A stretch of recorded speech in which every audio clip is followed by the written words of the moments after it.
Eh bien, salut à tous, c'est Nico. On se retrouve aujourd'hui pour une toute nouvelle vidéo en programmation COBOL.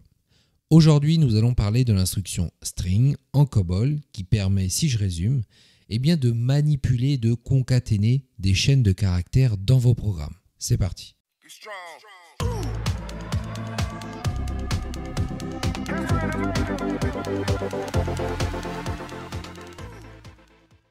L'instruction string en COBOL est utilisée pour concaténer deux chaînes de caractères ou plus. La syntaxe de base est la suivante. Dans un premier temps, il convient d'utiliser l'instruction string suivie par l'ensemble des chaînes de caractères à concaténer. Les variables zone 1 et zone 2 sont des zones à concaténer. Ensuite, vous devez obligatoirement préciser au sein de cette instruction un délimiteur à l'aide de l'instruction delimited by. En ajoutant le mot size après cette instruction, vous indiquez que la taille de la zone doit être utilisée comme délimiteur et donc que chaque zone est prise en intégralité. Vous pouvez également préciser, via un littéral ou une constante, le ou les caractères au-delà de laquelle doit s'arrêter le transfert des données. Il est également possible d'utiliser la constante figurative space pour matérialiser un caractère blanc. Ensuite, il convient de mentionner une variable réceptrice qui recevra la chaîne concaténée après le mot réservé COBOL into. Vous pouvez également préciser de façon optionnelle l'instruction pointer pour contrôler la position de la chaîne de destination, pour indiquer par exemple que l'on souhaite que les chaînes concaténées soient insérées dans la variable réceptrice à partir de la troisième position. D'autres possibilités s'offrent encore à nous avec les instructions onOverflow et notOnOverflow.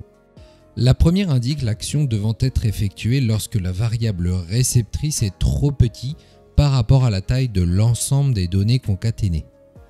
Dans le cas où la variable réceptrice est suffisamment grande, l'instruction notOnOverflow indique l'action qui doit être effectuée. Passons maintenant à un exemple simple pour mieux comprendre comment fonctionne l'instruction string en COBOL.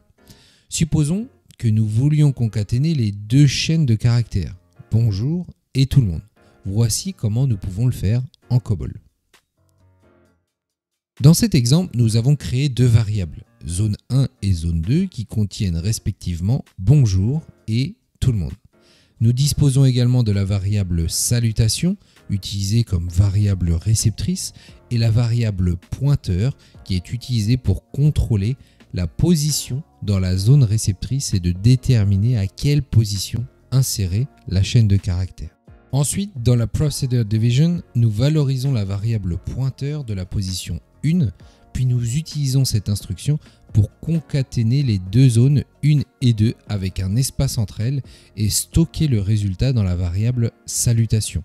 Ces zones sont prises dans leur intégralité car nous utilisons le délimiteur size et nous utilisons le pointeur pour indiquer une insertion de la concaténation en première position dans la variable salutation. Lorsque vous exécutez le programme, il affiche la chaîne concaténée bonjour tout le monde à l'écran. Voyons maintenant la gestion des débordements. Dans certains cas, la taille de la chaîne de destination peut être insuffisante pour contenir la chaîne concaténée. Il est important de gérer ces situations avec les clauses onOverflow et notOnOverflow. Reprenons l'exemple précédent et apportons quelques modifications. Dans cet exemple, la taille de la variable salutation est délibérément réduite à 20 caractères au lieu de 21, ce qui est insuffisant pour contenir la chaîne concaténée. La clause onOverflow permet de détecter cette situation et d'afficher un message d'erreur à l'écran dans ce cas de figure. Si la taille de la chaîne salutation était suffisante, la clause notOnOverflow s'exécuterait et afficherait la chaîne concaténée. Lorsque vous exécutez ce programme, il affiche le message d'erreur « La chaîne est trop longue car la taille de la variable salutation est insuffisante ». Comme mentionné précédemment, pour débuter l'insertion des données concaténées à une position différente de 1, soit une position différente du début de la zone réceptrice, nous pouvons utiliser l'instruction with_pointer. Nous pouvons valoriser à 10 notre pointeur. Je retire pour cet exemple la gestion du débordement avec les instructions overflow. En compilant et exécutant ce code, nous obtenons le résultat suivant. Comme vous pouvez le remarquer, l'insertion des données concaténées débute à la 10e position, soit la valeur affectée au pointeur. Ajoutons également que les chaînes concaténées sont tronquées dans la variable réceptrice car nous n'avons pas changé la taille de la zone réceptrice et nous n'avons pas utilisé la gestion des débordements. Voilà, vous savez maintenant comment utiliser l'instruction string en COBOL pour concaténer des chaînes de caractères et gérer les situations de débordement. N'hésitez pas à expérimenter avec différents exemples pour vous familiariser avec cette instruction.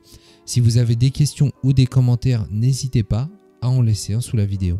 Je vous invite à aller consulter notre site From Zero to COBOL si vous souhaitez en savoir plus sur ces notions et bénéficier de la formation complète en COBOL en partant de zéro.